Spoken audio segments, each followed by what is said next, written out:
What up, dude? And welcome to the Boss Up Ball Out podcast, your home for organic debate about Detroit Lions news and rumors. It's your man, Kurt Steele. Today, we asked the question, are the Detroit Lions broken? Well, we'll figure it out. Do us a quick favor on the channel, man. Like the video, share the video, and comment on the video. If you enjoy the content, please subscribe to the channel. We are on our way to 2,000 subscribers, and we are currently at 1864. Now, it is time to bring in my special guest for today's show, my man from Woodward Sports, my man Easy. He's my LNU mate. He's my Boss Up Ball Out podcast, man. Special guest for today's show, man. How you doing today, my man? I'm doing good, man. Just dealing with some sciences. I love when the weather changes. Just waking up and sneezing 15 times. I love it. It's always good, man, to get that good fall. People don't know about that fall hay. What's it called? That hay fever and allergies, man. That fall stuff will get you, man. Definitely. Man. Yeah, definitely. Let's see who's in the chat right quick before we get into how we do it right here on the show, man. My man Bo Booth coming over from the Lions Talk Live Do Crew, man. What's up, Bo Booth? Says good morning, Boston SOL here and Golf We Trust. Woo! Okay. And then my man David Dickerson says, what up, dude? What up, dude, man? Doug Michael Rosen says, not SO, I've been watching since 1957. Don't judge my judgments. I'm not, man. But some of these people are definitely some SOL people coming out the woodworks, man. Ant E, my man, Ant-Man from Rhode Island, UK, saying, boss up, what's going on, my guy? Shout out. So if you don't know how we get down here, man, what we do is we look at Detroit Lions, headlines, news, and takes. If we agree, we say they are bossed up. If we disagree, we say they are balled on. But for live shows, we do it a little bit different, right? We want you to put hashtag bossed up if you agree with what we're saying, or hashtag balled on if you disagree, and tell us why. We'll put it on the screen, and we'll talk about it. You know how we get down here on the Boss Up Ball Out podcast, man. A couple more people. Salute to the man of steel. Salute to my man Brent DeWitt, my fellow veteran. That 3-4 receiver is really missing. I think we're gonna address that here in this show. So we're gonna talk about some of that too. It may not be right away, but it's gonna be toward the end of the show. So Doug, you know what I'm saying? Stay tuned to what we got to say right here on the show, man. All right, so let's look at the topics for today. All right. The Lions have some issues on offense, some problems on defense. And we're going to talk about some of the latest Lions news and rumors. Now, we know at 1-1, the Lions have some issues. I mean, we look at the last couple of games. Are there issues? I'm not an SOL guy at all. I really never have been, but really, I don't really get into that narrative. Just because the team lost on Sunday and golf was not right on Sunday. I can't sit here and say the Lions didn't have issues, but are they broken? I don't really think so. But, just overall, do you think the Lions are broken? Oh, my man, sorry about that. Do you think the Lions are broken? No, this is the National Football League.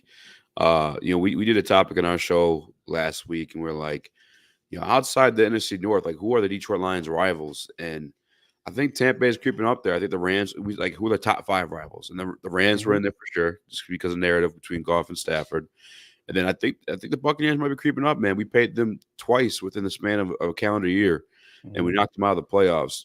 They were coming in here hungry, and I was honestly happy about that as a Lions fan. That way we didn't get to rest on our laurels at all, because we knew starting this season we had 2 teams waiting to punch us in the mouth, and no time to rest our laurels. We had to stay hungry this season.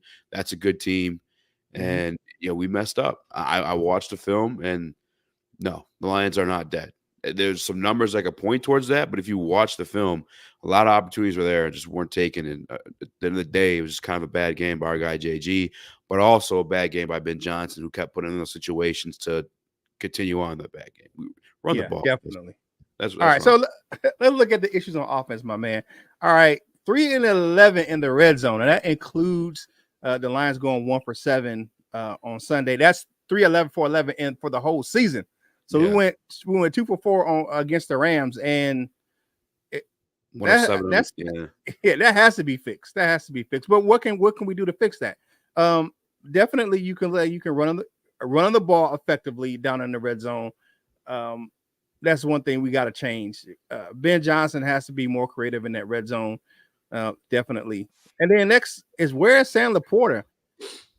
I mean, in 2 games, our pro tight end from last season has 6 receptions on 8 targets for 58 yards. Time for Ben Johnson to get him more involved. I know the speculation that he's hurt, but I think that my next point maybe have something to do with what his disappearance. Have teams figured out the Ben Johnson offense. In the first 2 games, the Rams and the Bucks have taken away the middle of the field, and Ben Johnson has yet to adjust because we all know that Jared Goff is very adept at attacking the middle of defenses. What are they doing? They're bringing an extra safety or playing a shell of a defense where they're pushing a linebacker back into the coverages. So we need to address that. I mean, you look at it. The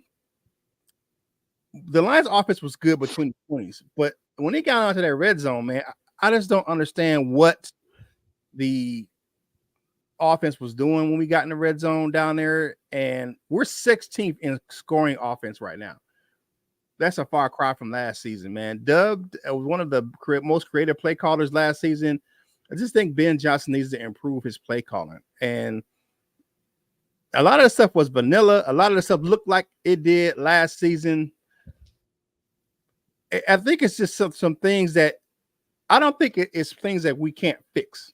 You know what I'm saying? I just think that things that we can look at and be like, hey, let's get this thing under control. So what you got, my man?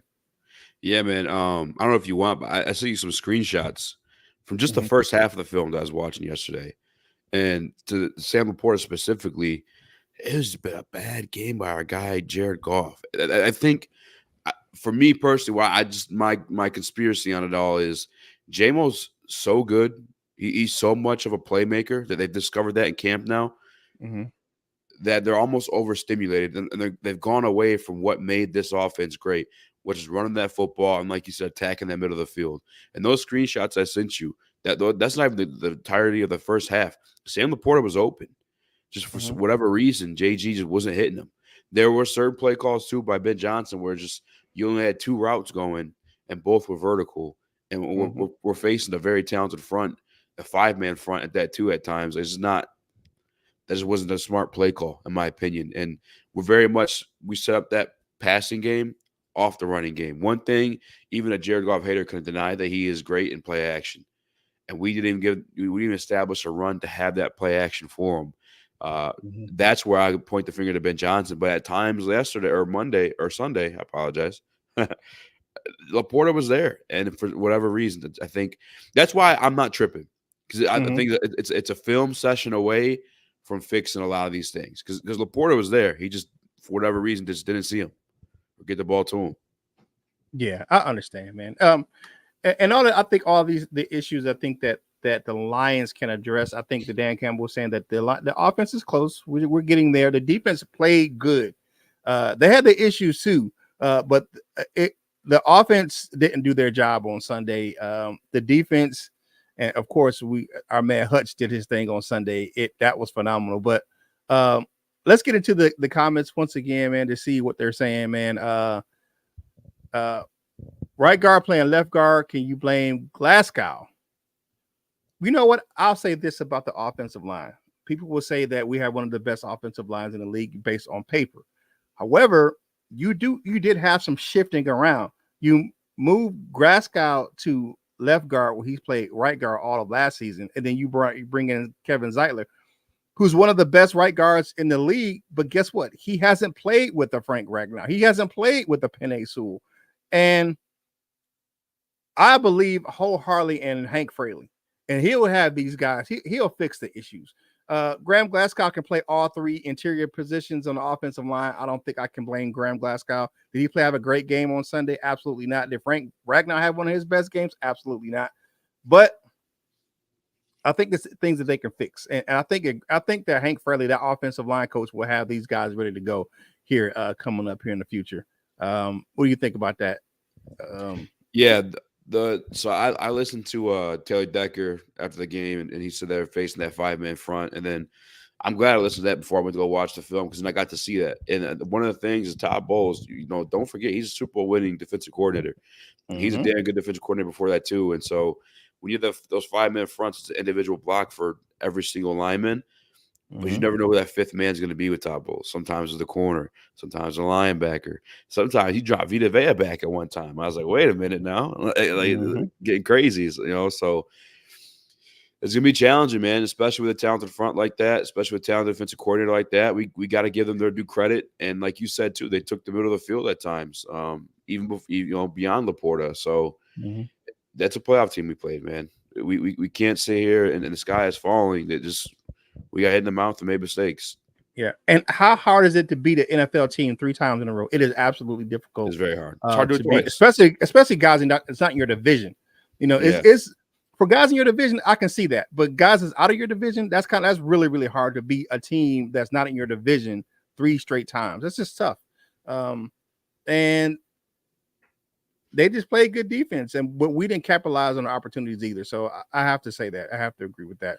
All right, Zane's just 3 TDs in one game. We can't figure that out. I was at that game where he scored 3 touchdowns in Carolina, and we were getting our butt whooped the whole game. So that's not a good game to reference. I was at that game. I was like, yeah. Which you want about the sky falling, I'm saying that Yeah. game would make you feel that way, but no, they Yeah. did it. Look what we became after that. So it's like you can Yeah. lose games, and that's just the way of the NFL, the nature of the beast.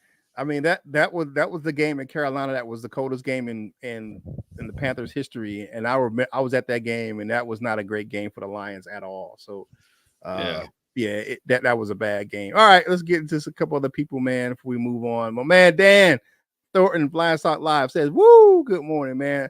Doug, I love your comments, man. I just can't focus on. I gotta give other people a chance to get in on the screen as well, man. So I appreciate you. Mile marker with the Lions. What's going on? Pride, what's going on, man? Hey, All Grit says if Montgomery wasn't hurt, there was no excuse for him only having 11 rushes. Amen. I agree. I agree with that. I agree with 100%. Brent DeWitt, man. Yeah, I just think that he should have had more carries. I think that once Vita Vea went out, I was like, man, what the hell are we doing? Why aren't we running the ball?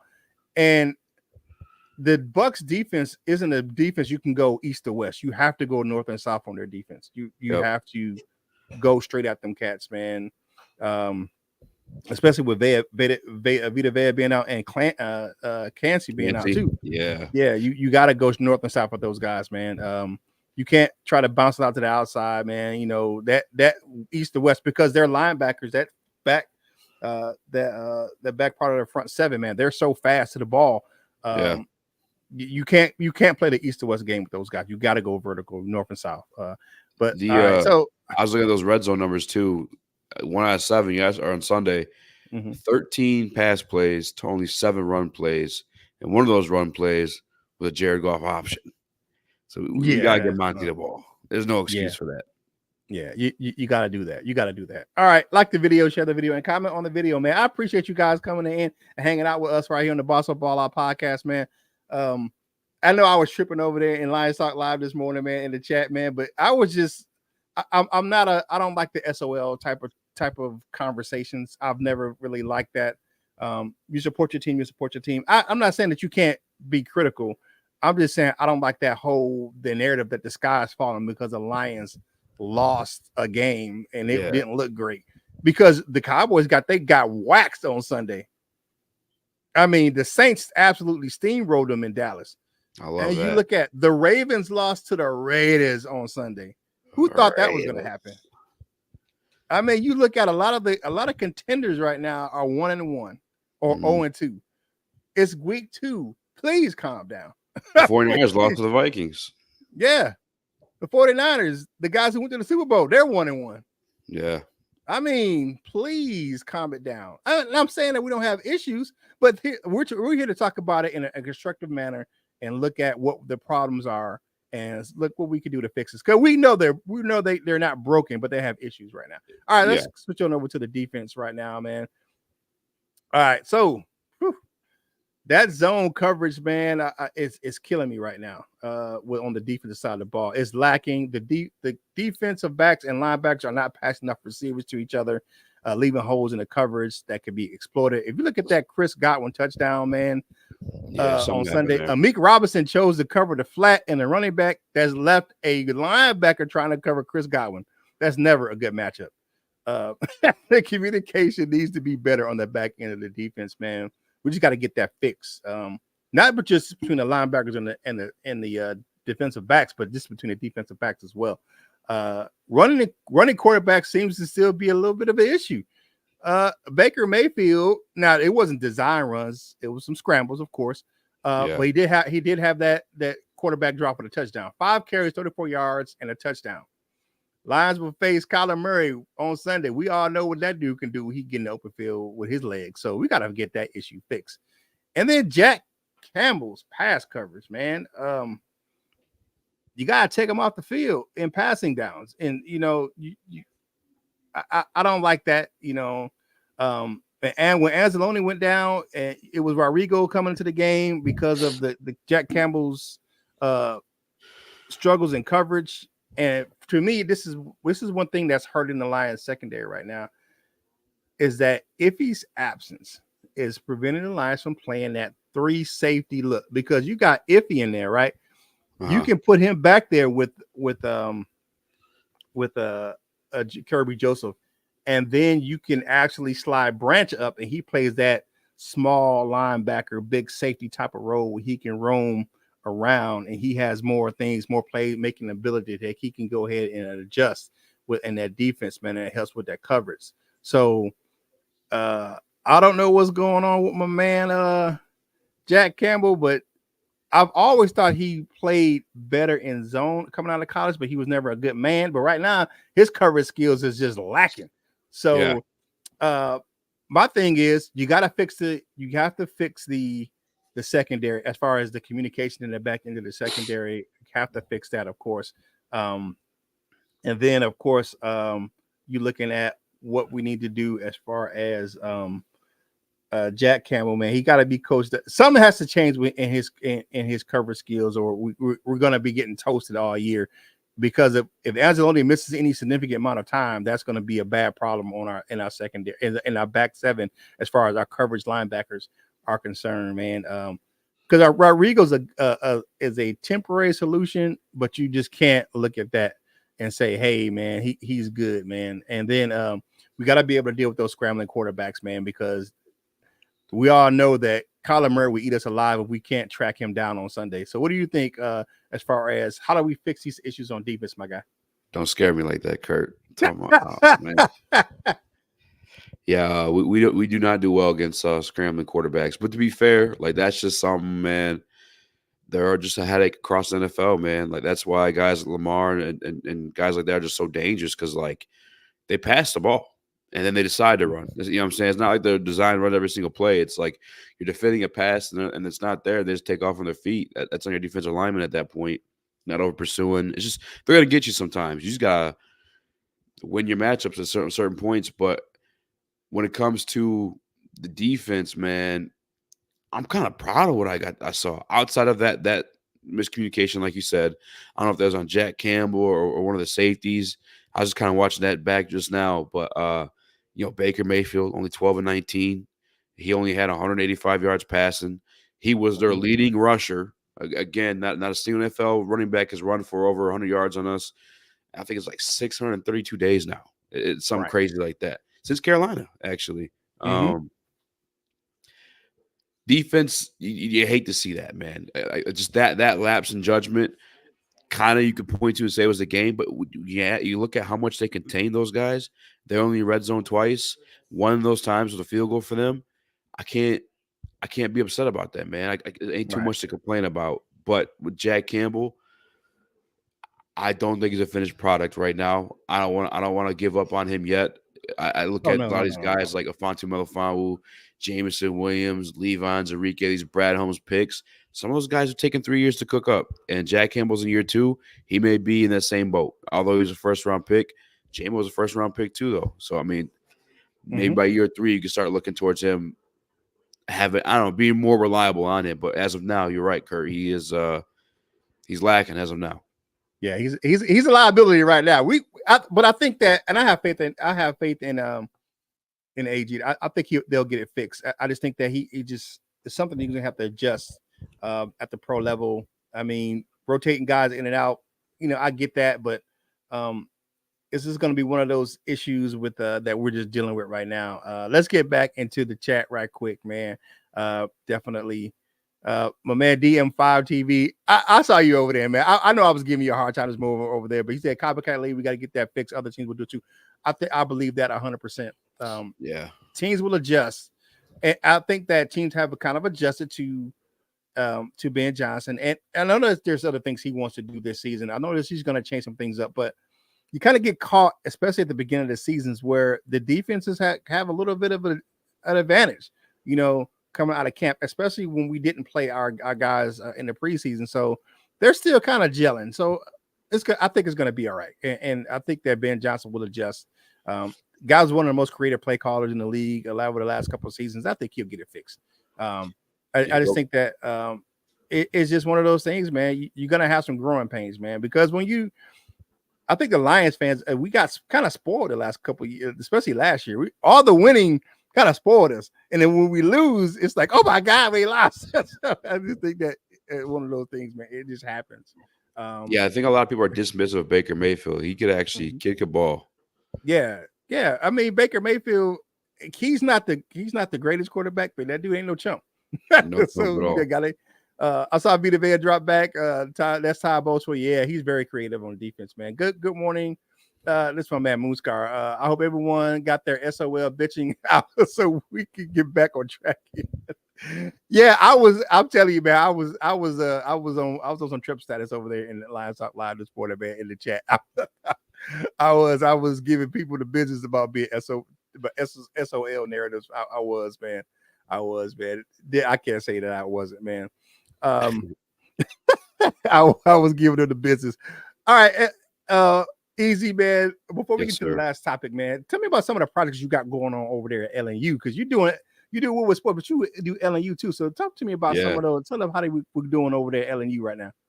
Man, it's kind of blessed to have the opportunity to work with you guys. There's a lot of guys that came up with, so it's cool to kind of like that full circle almost a little bit. And then obviously we're joined, by the legendary Herman Moore, who you can't question that guy knowing ball or not. You know what I'm saying? He did the damn thing. So obviously we got a lot of products with them too, a couple blankets.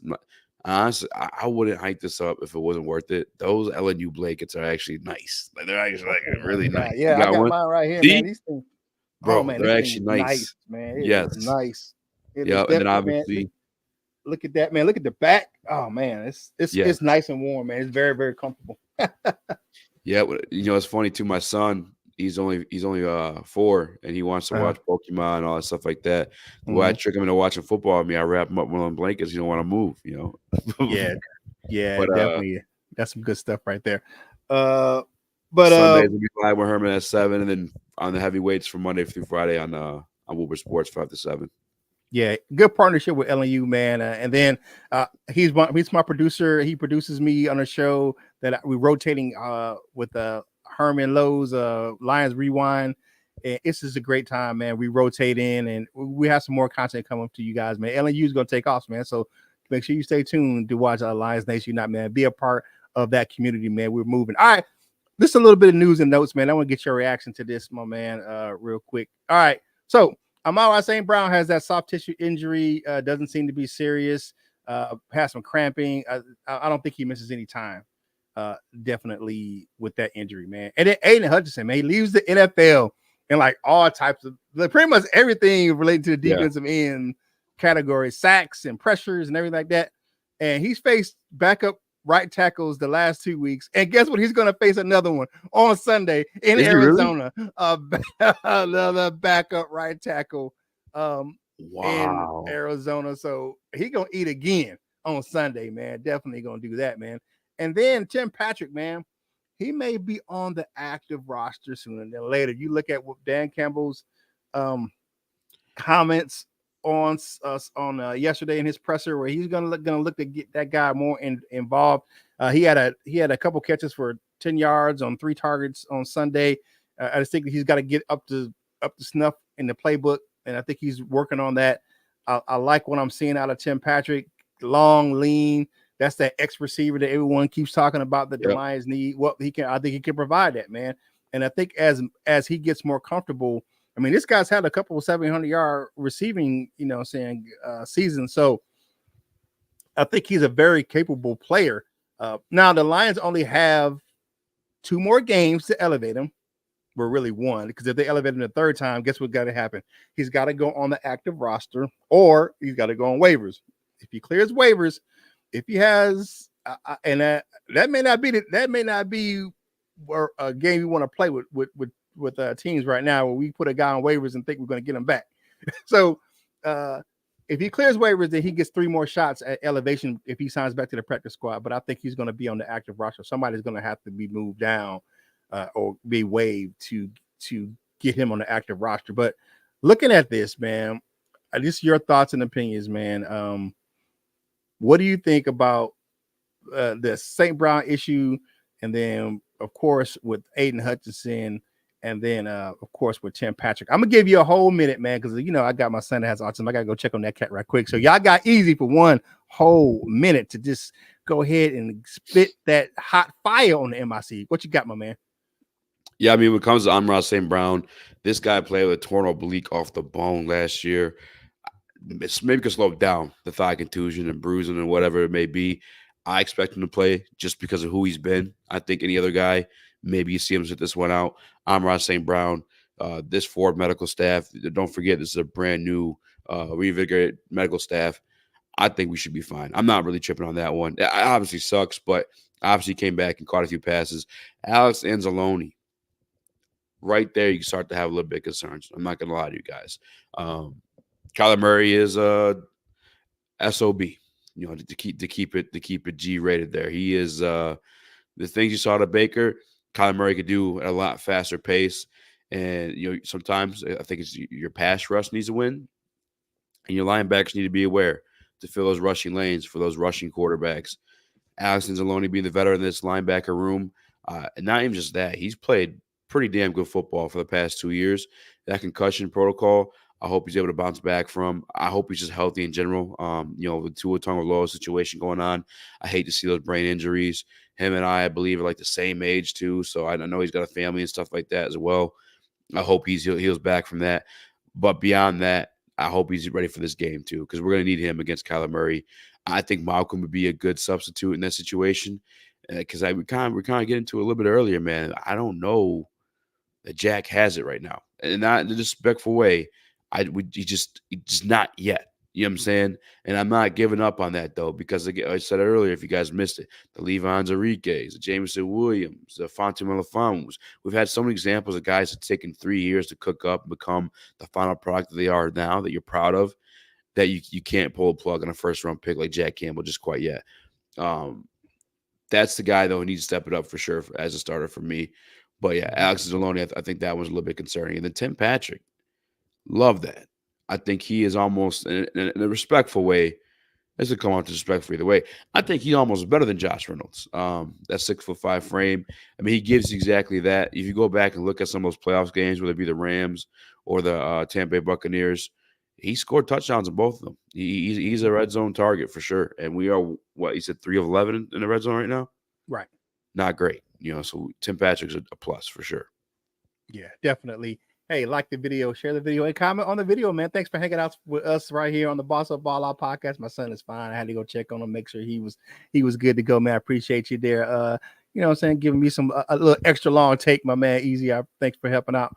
Let's kind of get back into some of the comments, man. I know we have a few times, man. Definitely a few minutes left here on the show. Y'all know how we do on this show, man. On Tuesdays and Fridays, we do live shows, man. We like dominoes, man, 30 minutes or less. All right, Tim Patrick should have been in the schemes before this week. Certainly now, maybe he would be up to snuff if he was in on plays instead of all Ahmad or all Williams. They keep him. We did DPJ. Oh, okay. I got it. We put him in the mix. And I guess we do him better than we did DPJ. Okay, I get it. But we did sign him right before the season started, so it's gonna take a little while for him to get up to snuff, man. But I think he's gonna be a good addition to the offense, man. It's called mob rules in this country, man. Now we get it, mile marker. I guess has to go back to another another comment. Even though we can't stop the running quarterback, we can stay in the game. That means we have to have a chance to win any game. It's about us and completing the task. Okay, I figure there, Rant and Cube. That's my man Dave over there, man. He's one of the old school heads from Detroit Lions on the proud days, man. And then my I'm golf slappy, but he played that bad in a few games last year too. Yes, he did, man. And then he got hot. Y'all people forget, man. He went 10 straight games without throwing an interception, man. I rather him start off bad than start off the end bad. I rather him start off slow and then end up hot. But all right, my man, easy, man. It's time for us to get out of here, man. Thanks everyone for checking us out right here on the Boss Up Ball Out podcast, man. Tell people where they can find you and your content. Yeah, man. From 5 to 7 on Woodward Sports, I'll be live today, 5 to 7. Tap in, and then Sunday I'll be live with Herman Moore from at 7 p.m. post game, and on Mondays, every Monday, like I said, rotating guest or rotating host. I think it's gonna be King or you. I don't know. We gotta figure out what Christy was going on, but yeah, on the Herman Lowe Rewind show. Yeah, man, that's a good time. That's a good conversation right there. So definitely thank you for coming on, man. Make sure you do me a favor, man, and make sure you follow the crew on your favorite social media platforms, man. Check out my man Coach Jones over there at Wolverine Sports Talk YouTube, man. He has some great shorts over there. I post shorts from this platform on all of my social media platforms, so go check it out. And then LL Cool Torrance, man. Thursday's coming up, so go make sure you check out Thursdays on my man LL's Instagram page. Hey, again, my man Easy, thank you for coming on, and thank you for hanging out with us right here on the Boss Up Ball Out podcast, your home for organic debate about Detroit Lions news and rumors, man. Do your man Kurt Steele a favor. Whatever you do in life, you got to boss up, ball out, and be the best version of you that you can be. For my man Speak Easy, this is Kurt Steele, and we will holla at you real soon.